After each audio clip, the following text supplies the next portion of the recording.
grab your cuppa, get your cuppa and join me. So my cuppa for today is actually a herbal tea. Oops, here we go.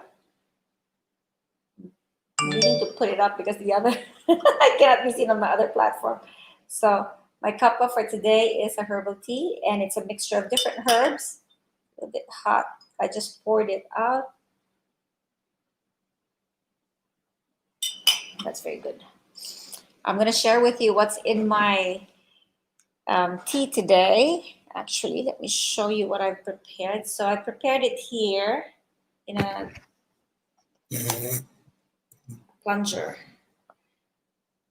And it's several different, I don't know if you can see it properly because of the light. I'm going to try and put it there. It's the light. And it's a few different herbs that I put in there. Okay. I am going to just look at this. I think we need a bit more light on the Facebook. Just give me a sec. We can sort that straight away. We have different light sources here. And when you join me, do let me know where you're joining me from. Type your messages so I can see it straight away. Let's just turn this one on. There we go. Okay, so we've got the light here for this platform as well. There we go. Okay, so if I raise this, can you see it better now? There you go. So this is what we have. And again, as I said, it's a few different herbs. So our topic for today is going to be medicinal herbs. Medicinal herbs specifically for hay fever, allergies, and asthma. So in Australia, we're in spring right now. In the US, it's autumn. So they would have had their dramas with pollen in June or earlier than June. So, hey Asi, hey Anshad, thanks for joining me. Now, here in Australia, I realized I haven't been here for a while in spring. And when I was going out and checking the garden the last few days, I realized that when I get back in, I'm just struggling because I've got my watery eyes, I've got my sneezing happening, and runny nose sometimes, and the itchy throat. All of that are signs of hay fever. So with pollen freely, getting released by the flowers of the plants that are in bloom right now and up in the air, some people get affected with some pollen. Now, I don't know which plant is affecting me right now. Again, as I said, it's been a while since I've been here. So it's very difficult to try and stay away from it. And when you're traveling, when you're in your car, when you're walking outside, again, it's hard to try and make sure that, we're not affected by all this pollen out in the air. So let me just check out some of you on Facebook. Again, type up your comments. The only Facebook channel that I'm not going to be seeing clearly here is my personal page. So I'm just going to go on that right now so that I can see you as you jump in and as you leave your comments. Okay, awesome. Oops, I'm on the wrong one. Let me just see this one here. This is the one. There we go. All right, I am in. So let's get started with our discussion on pollen. Now, there's a few things that I've discovered when I was looking at what was going on with our environment. And one of the posts that I shared with you recently was a post that I put up on allergies, on hay fever. And in that post, I've shared with you an article written on the Star in the UK when they talked about how, because of self-isolations or because of people not going out too much, there's less pollution in the environment, and because there's not a lot of additives that's floating around in our air, in the environment, when the pollen actually is released by the plants, they're the only ones that's out there. So the chances of us getting hit by that in a concentration is actually quite high. So in high concentrations, when they hit you, you get affected even worse.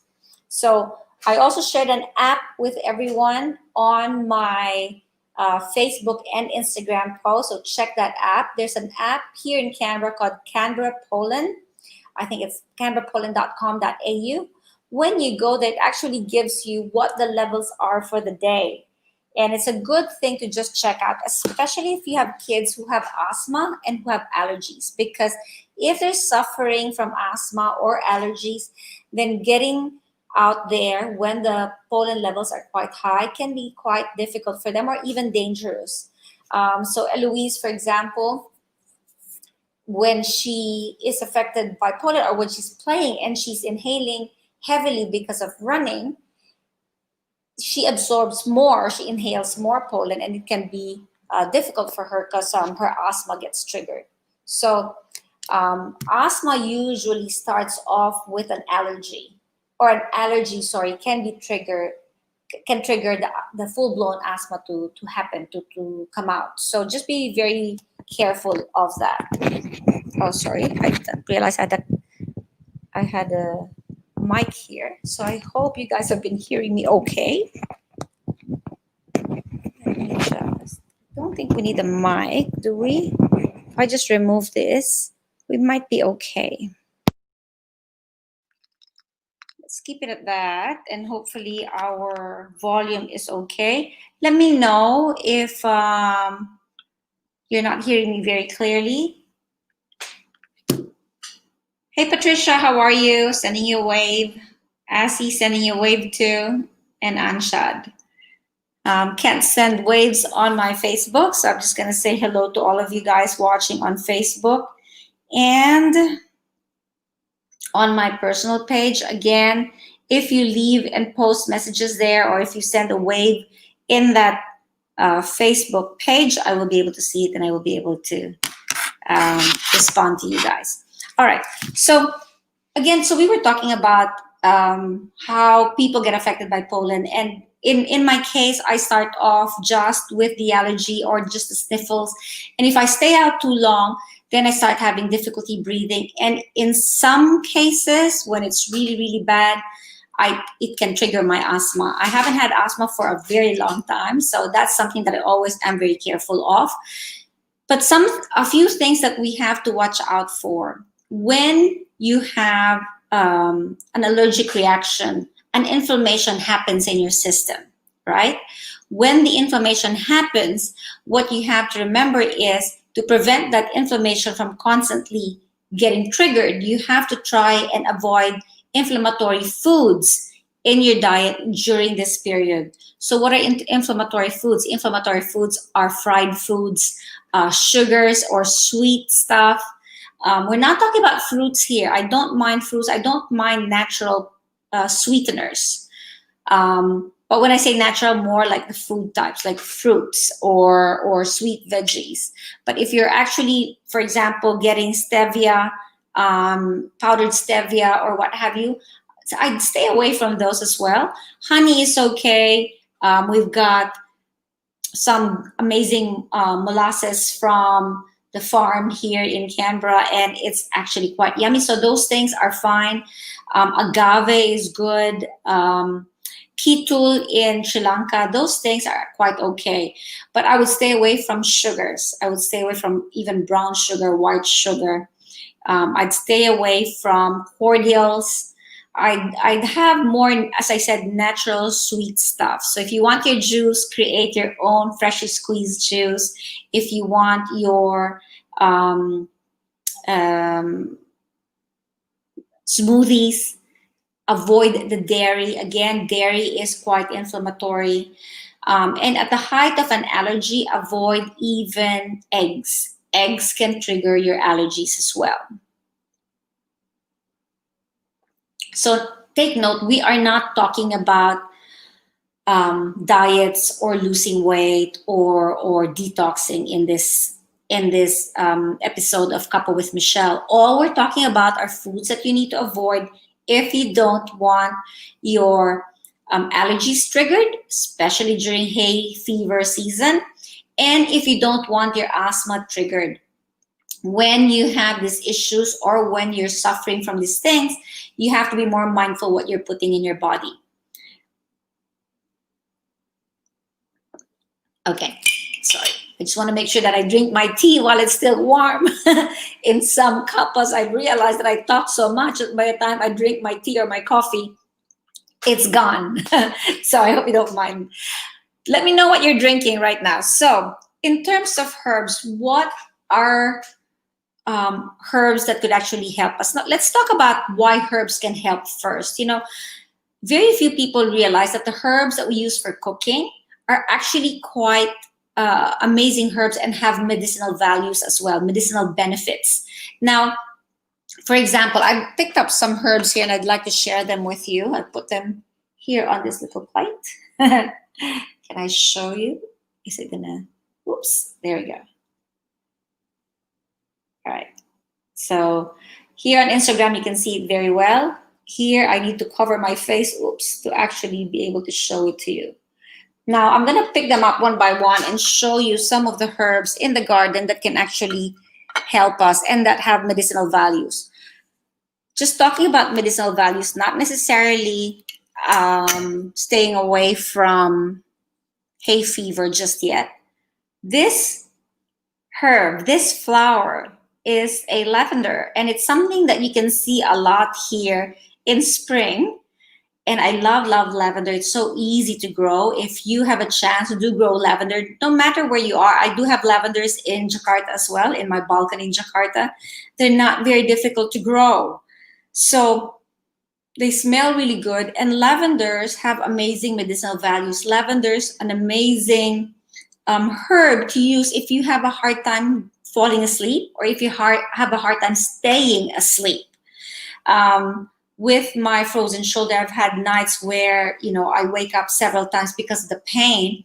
So I've made it a point now to start going to bed with a couple of flowers of lavender in my tea to just give me very well rested sleep, make me fall asleep straight away as well. And at one point when I was just testing out, there are different types of lavenders. There's English lavender, there's French lavender. They've got different colors. All of them are quite beneficial. I had one French and one English lavender that I actually put in my tea the other night, and I haven't even finished the cup. I was already falling asleep. So that's how good it is. Again, the potency of your lavender will depend on your soil, will depend on whether or not you put pesticides in your soil. So over here in the garden where I've gotten it, Phil actually just puts compost. He creates his own compost.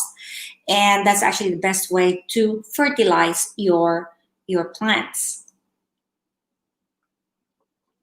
And because they're very potent and no pesticides, they actually work very well. All right, so let's talk about some herbs for whatchamacallit, some herbs for hay fever. Now, on Instagram, you're not going to be seeing my slides. On Facebook, you will be seeing my slides. But I have the herbs here on my plate, so I'm going to be sharing them with you anyway. So let me just share my screen here on Facebook and YouTube, actually. Hey, Anki, apa kabar? Okay. Let's grab some pictures here.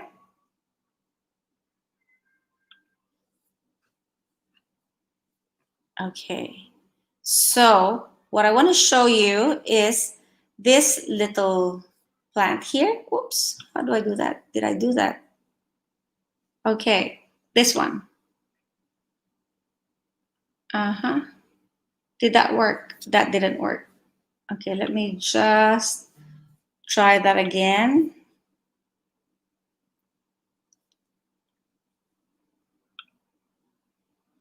Okay, it didn't quite work. So let me just remove that one first. Let me just try it again and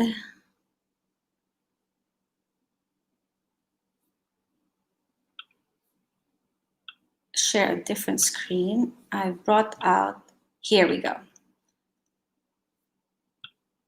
All right, so this herb, peppermint, and let me show you on Instagram which one is the peppermint. It's not, I've had it for a while, so it's a little bit wilted, but this is how the peppermint looks like. Look at those leaves of the peppermint. I love how they look. They look a little bit velvety, okay? And the best way to know really is to just get a piece of the leaf and smell it. Peppermint is quite good. There are different kinds of mints. Most of the mints give you the same medicinal value. There's chocolate mint, there's cat's mint, there is, I forgot the other names of the other mints, but most of them have the same value. Peppermint is my favorite.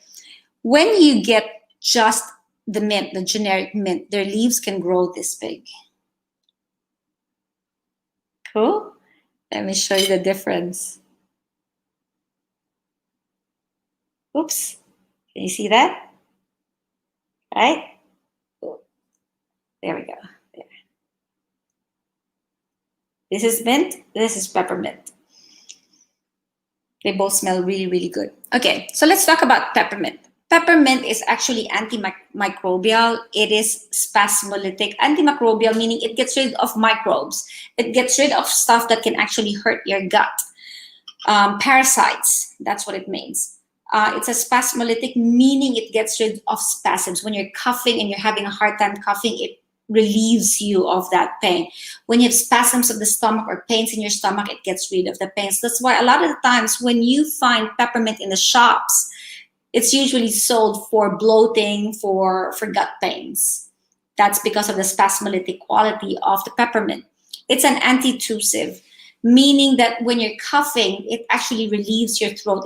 It relieves the, it helps you with the coughing. It relieves the pain or that force, right? It's a carminative, so it calms you down. It's a bit of a sedative when you're taking peppermint. It's not quite the same as lavender and not quite the same as chamomile. But peppermint, because it's a carminative, if you drink a lot of that throughout the day, you can fall sleepy. It's an analgesic, meaning it's great when you've got pains, when you've got headaches. And you know that when you have a hay fever or when that starts to develop into allergic rhinitis or sinusitis, you can actually have a headache. So peppermint relieves that. It relieves influenza, cough, colds, catarrh, sinus headaches. So again, because of all those benefits that you get from the peppermint, it's a very good herb to add into your tea when you're trying to get rid of allergies or the symptoms of hay fever and asthma as well. Who among you watching me right now have a peppermint plant at home? If you don't, make sure you get one and you start planting. Sedikit mengantuk iya angki. Sedikit mengantuk kalau Anda makan itu karena itu ada carminative. Ya, carminative artinya sedative. Ya, you can fall asleep. So, but Anki, I have peppermint in Jakarta and it's so easy to grow. So make sure you have some in your garden. If you don't have a garden, you can have it in your balcony or you can even have it in little pots in your kitchen. I've got that in the kitchen over there on the other side. And, I keep a few herbs for cooking right on the windowsill because it makes it easier when I'm cooking and I want something. That being said, I don't really have a lot on the windowsill. Even in Jakarta, I like them outside so that they can get the sun. They grow better. And in my home here in Nichols, I also have it just outside on the ground so that even when we're away, I don't have a hard time needing to water them because being on the ground, these herbs scavenge for their food. They scavenge for the water. So their roots grow deeper to be able to look for water. right? And well, during spring, there's a lot of rain as well here in Australia, so our plants get watered. Okay, so that's one herb again. So that's one of the herbs that I've actually put in this mix here that I'm drinking right now, peppermint. Peppermint, again, as I said, is one of my favorites. I usually have peppermint for anything. It's good for influenza meaning fever. When you have a fever, when you have temperature, when you have colds, when you have um, the feeling of getting cold, because of feeling run down or your immune system dropping, peppermint is really good. Again, these symptoms you feel when you have the hay fever, when you're starting a sinus infection or allergic rhinitis, or even asthma. In asthma, you have the difficulty breathing, right? So the carminative in peppermint actually helps ease that feeling. And it also helps rebuild your system and helps get rid of the allergens that are causing your asthma and triggering your asthma. All right, so let's look at another herb. It's a little bit tricky. Let me just open up something here and make sure that I have the herbs that I can also show you here on my, oops, not that one, here on my plate. All right, so let's stop sharing that and share something else. This time I'm going to share with you thyme. Here we go. This is thyme. All right, so thyme, let me find my thyme. Thyme has very small leaves. Now this one is from my little plant here. It does grow a little bit bigger, but right now this is my thyme. Right? I have to bring it a little bit closer here so you can see it. That's my thyme.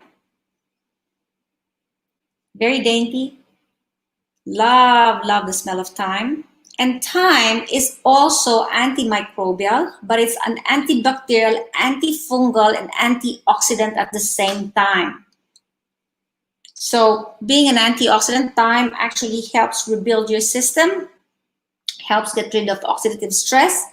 It's an expectorant and a spasmolytic. So when you have hay fever, you get the itchiness of the throat, thyme actually relieves that. It also relieves that need to cough, and in some cases that hay fever converts into a sinus infection and then creates mucus. Thyme also again gets rid of that.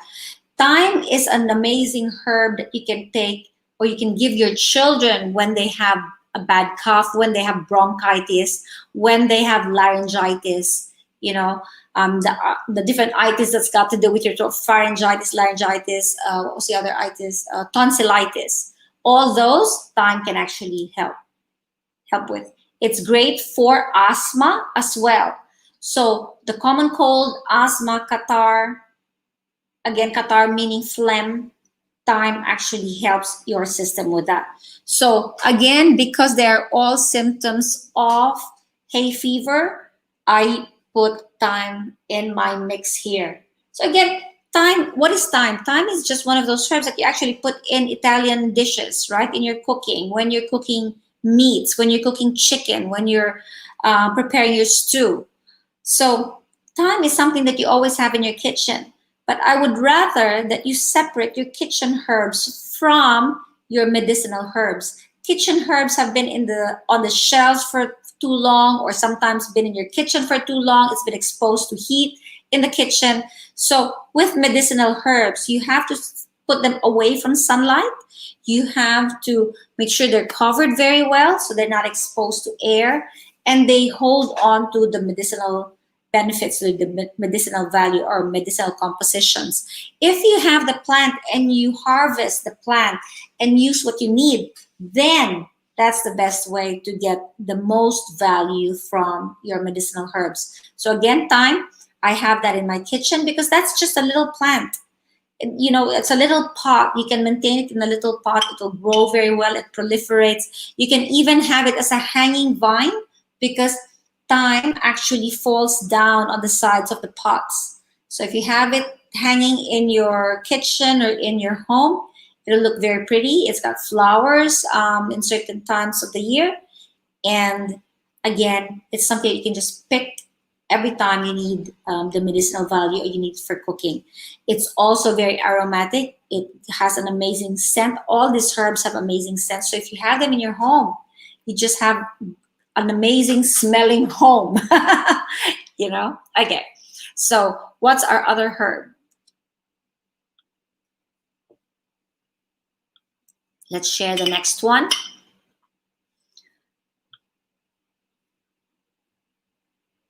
Okay, here we go. Oregano is our next herb. Oregano looks like thyme, but it's a bigger version of thyme. It's bigger leaves and bigger plants. So let me just show you how big the leaves are of the oregano.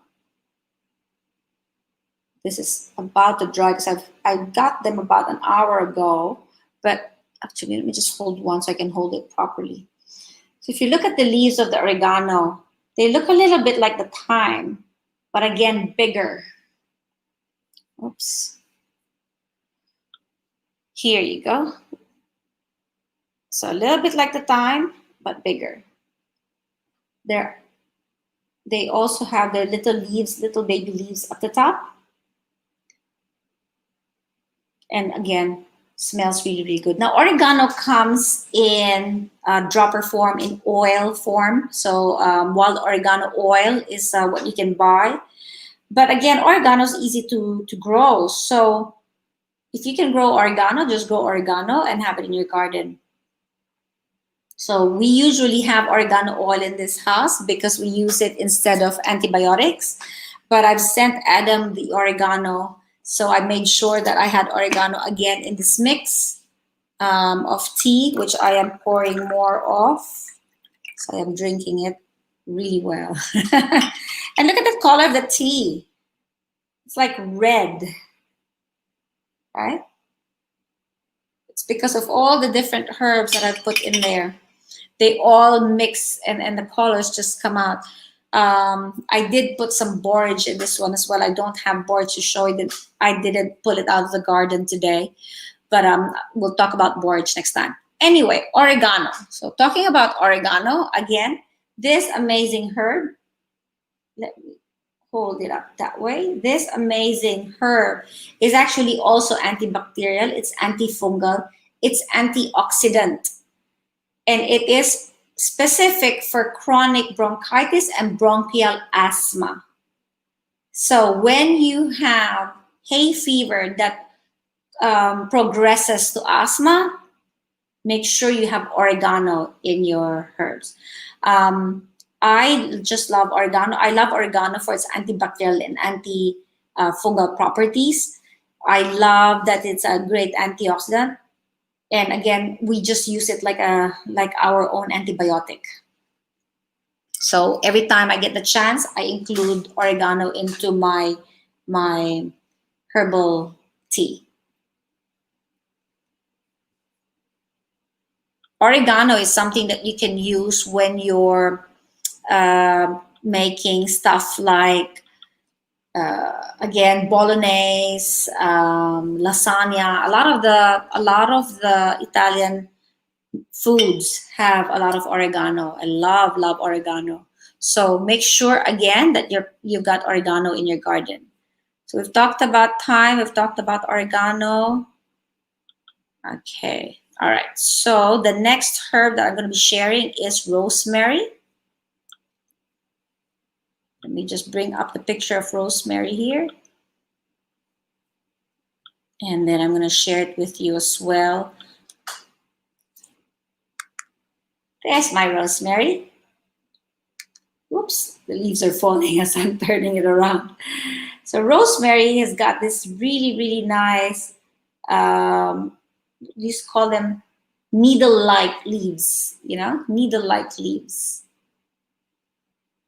Very, and I love the smell of rosemary. It's got a blue flower, little blue flowers that comes out of this. So rosemary is antimicrobial against of pests in your gut. It's spasmolytic. It's an antioxidant.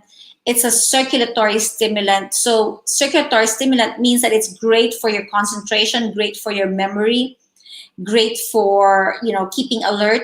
So when I get stuff like hay fever or the common cold or coughing, and I want to be able to still work, I make sure that I have some rosemary in my tea because it allows me to just concentrate despite me not feeling quite so great, right? It always perks me up. It also relieves tension headaches. So when you're getting stressed because you're not feeling 100%, rosemary is great. When you have headaches as well coming from your hay fever or allergic rhinitis, again, this is great. One of the best things that I love about this is that it actually slows down aging. It's an anti-aging herb. So I think from here on, all of you should start putting rosemary and having rosemary tea. Have rosemary tea because how bad can it get? You take rosemary tea, you boost your memory, you boost your concentration, you boost all the mental processes, you boost your body's circulation, you get rid of parasites in your gut, and slows down aging. So you've got an amazing set of medicinal herbs. And the benefits that I'm sharing with you aren't all of the benefits from all these different herbs, because there's so much more that these herbs do. I just want to try and limit it to what it can do and why I've chosen it for my herbal tea remedy for myself, and specifically to help me with my hay fever and prevent asthma from triggering. Hey Acha, how are you? Thanks for joining. I hope. Hey K Ford, thank you for joining. Let me see some of the comments. Hi Dad. Hey Ken, how are you? Thanks for joining. That's right. So you've got peppermint there in Jakarta, Adam Jones. Go get the peppermint and make yourself some peppermint tea.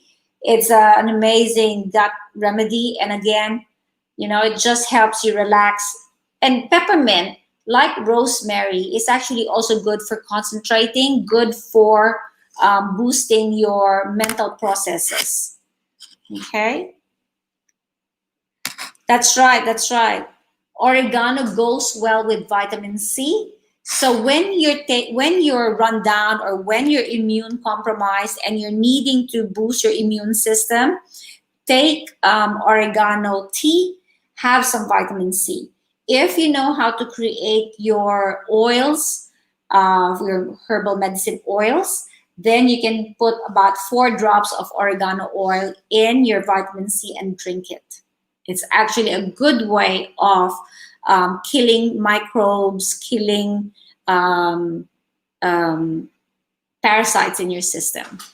Okay, so that was oregano. Let's not get confused. Rosemary is the same. If you have the rosemary essential oils, then you can use that for your diffusers. If you put them in your diffusers, again, it boosts your circulation, boosts your concentration, boosts your memory, because what you smell, what you inhale, also triggers and how do you call it? Alertens your mind, right? And again, anti-aging, slows down the aging process. The last herb that I have a slide for, so I'm going to stop this one.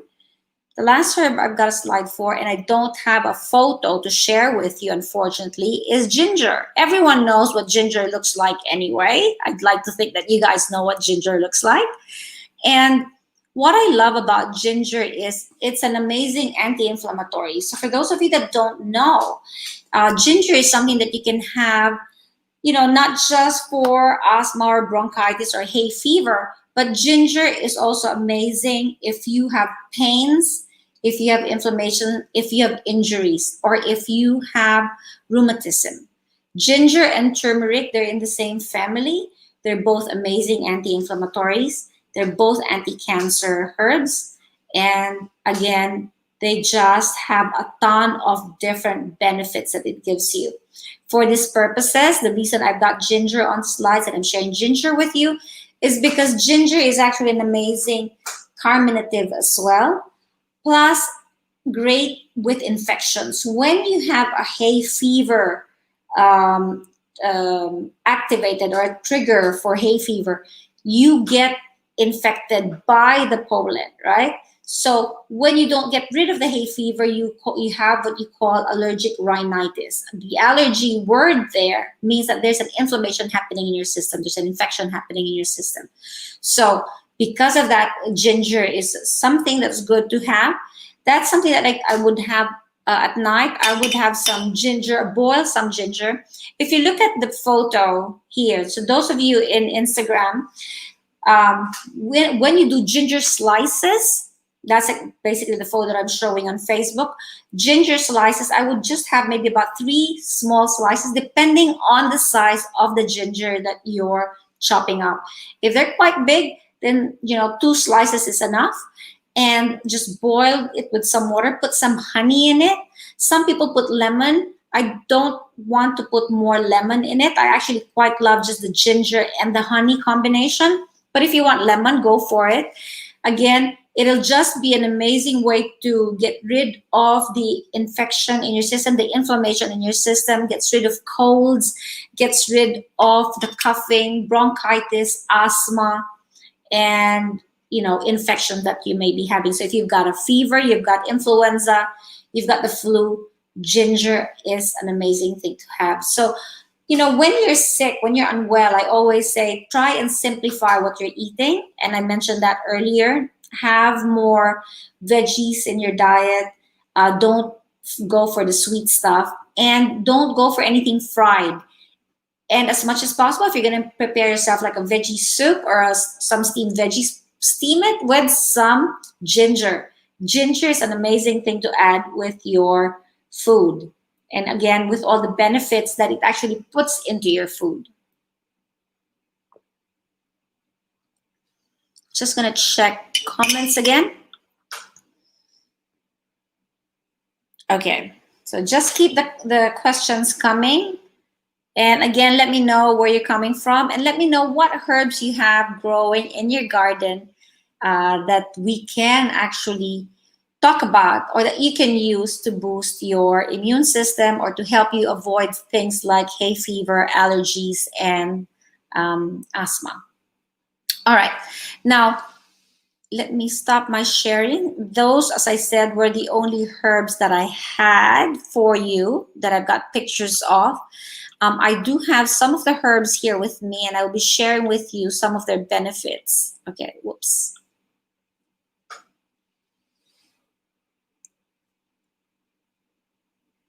Say hello, everyone. Okay, all right. So what else do I have here? I have here, here. I've got here sage. So this is a beautiful sage that I've picked up from the garden. Sage is a little bit like it's a thick leaf. It's got thick leaf. It's like carpet. I don't or felt. It actually feels like felt. It's got an amazing aroma as well.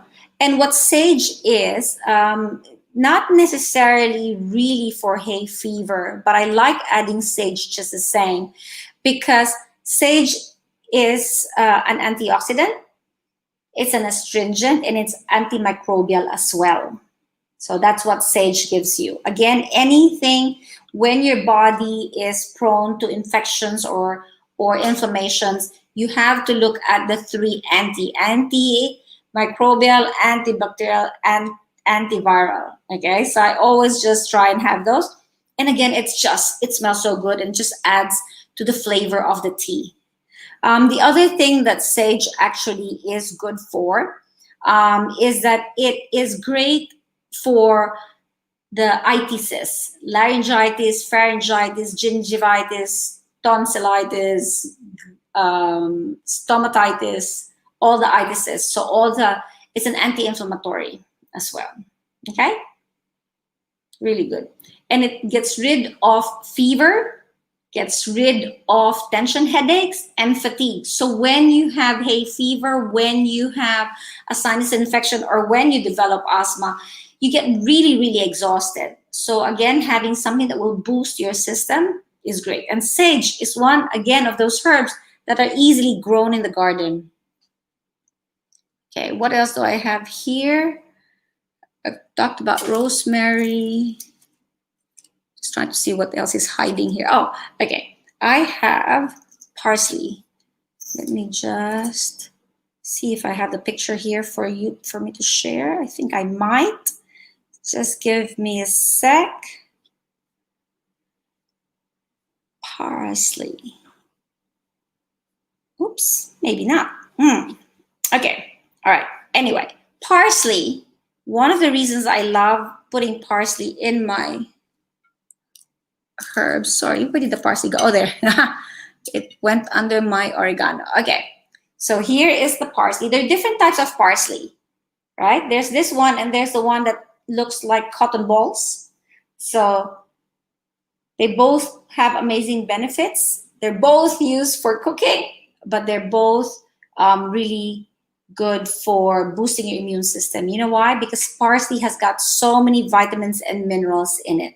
Actually, most of our herbs do have a lot of vitamins and minerals.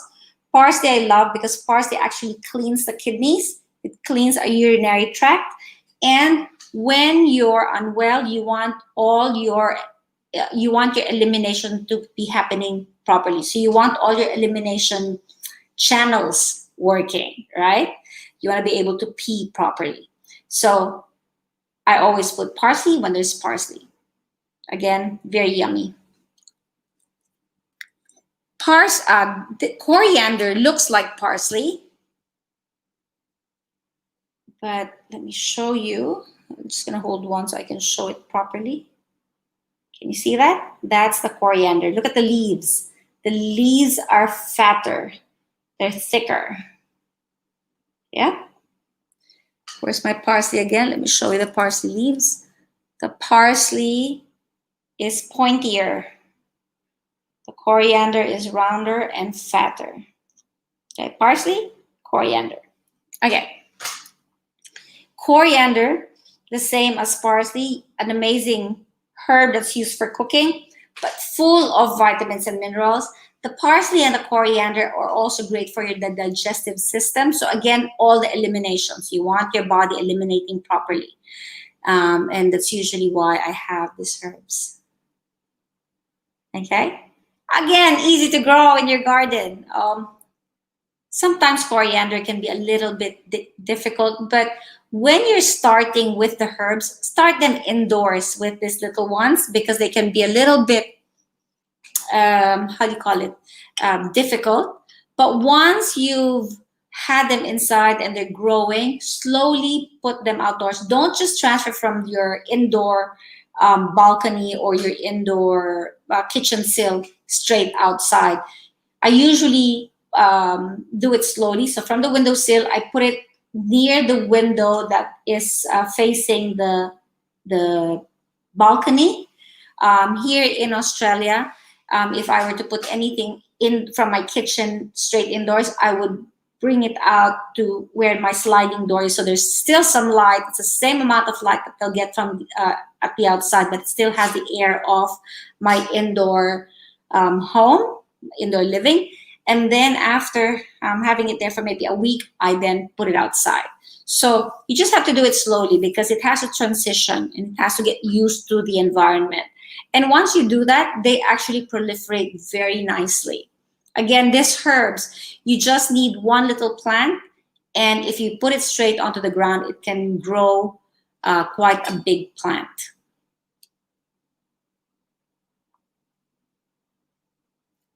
Now, some people are worried about preparing their own teas and they're thinking, oh, is there a good quantity or a right quantity to prepare? When you're just starting, I think more than anything, what I would have you focus on is the amount of herbs because of the taste, rather than because of how dangerous it will be. Because you're only using it as tea, it doesn't become dangerous to actually have these herbs. Again, these are cooking herbs, herbs that you use a lot for cooking. So it cannot be dangerous as a medicinal herb, right? So this is the whole thing of you making your food your medicine and your medicine your food. When you're first making your herbs, when I was first making it, I would mix either one, two, or three herbs at the most, because I want to make sure that I like what I have. So I would always, the base of most of my herbs when I was starting would be either peppermint or lemon balm, because I love the taste of both those herbs. Now, as we got used to the herbs and as we started knowing the other herbs, then we started increasing the amount of herbs that we put. This one that I've created for my children and myself today has so many herbs. So I've put bay leaf, I've put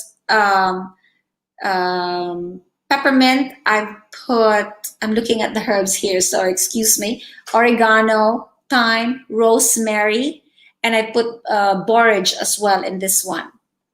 So it doesn't matter how much you put in as long as you don't overdo it. And I always say, when you put in the herbs, you know, you don't really need a lot. So I would take, for example, I had a couple of little sprigs of rosemary that I put in there. I put a couple of bay leaves because it was for all three of us.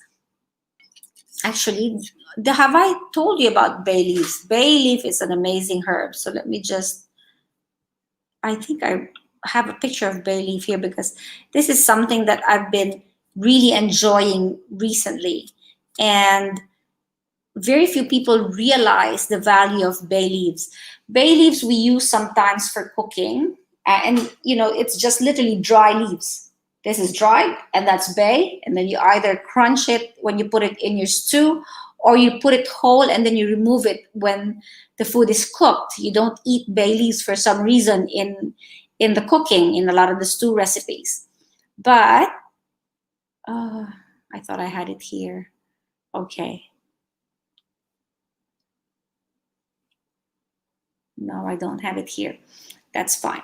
Okay, so bay leaf is actually a really good herb because it has a lot of vitamins and minerals in it. It's an anti-aging herb as well. There was a lady here in Australia, and the story was shared by Isabel Shippard, and in her book. And she said that this woman who had reached 112 was interviewed and asked what her anti-aging routine was, you know, what it was that she could share to others that she did to actually ensure that you know, she prolonged her life, that she was healthy and strong. And she said it was having bay tea every day. So just one bay tea every day was what she was having. So bay tea literally is just you cutting a bay leaf, crunching it, or cutting it, because when it's not very dry, it's hard to just crunch it. So you cut it up. So I basically just cut it up with my fingers, you know, like you're cutting paper, and you put it in boiled water. That's it. The aroma is really, really good. It's got a lot of amazing benefits. We'll talk about bay in one of our Cuppa with Michelle, because on its own, it has so many things that it does. Over there, if you can see those bottles, it's actually more. There you go. If you see all those bottles, those are my extracts. So I'm extracting the medicinal tincture, the tinctures that's used for medicinal remedies from the herbs that we have here. So we will have a module on how to create medicinal herbs, and I will make that available to you. We will have one with Patricia Winnicky, where we are going to be teaching you how to create your own herbal first aid kit, which is really, really important and very easy to prepare. And we will have another one, which is a herbal medicine course. So stay tuned for that. But again, All these plants, all these herbs that are for cooking are okay. It's more difficult to explain on live TV the more potent ones, for example, like echinacea or comfrey or um, astragalus. But if we're just talking about bay leaves, peppermint, parsley, coriander, those are pretty safe to actually put in your tea. So start creating your tea, start trying it. And when I first started doing it, I wouldn't put a lot. So, for example, if you just wanted to make yourself an oregano tea, this one's enough. Chop it up, put it in a cup of boiling water, and then steep, meaning cover it, allow it to steep the constituents of the herb for about 5 minutes. 5 to 10 minutes. 10 minutes, your tea will be very cold. So usually leave it for 5 minutes and then drink your tea. And it's actually gonna be very beneficial for you. When you're deciding to add more, then that means you can just increase a little bit your water levels. So have, for example, one oregano, have um, your parsley. You can have just one of these. Don't need to put the bottom bit. Okay. Let's just see. We have, this is the coriander. So let's just say we'll have also a little bit of coriander. Okay. And then a sprig of rosemary. Let's get this one. Oops. So now you've got 4 there. And actually, that's it. You can start you can just have that as your tea. We've got coriander, parsley, oregano, and rosemary. So you've got herbs for your brain. You've got herbs to boost your immune system with amazing vitamins and minerals. You have your antimicrobial, antibacterial, and you have your, what was the other one here? Oops. Okay. And you have your antioxidants.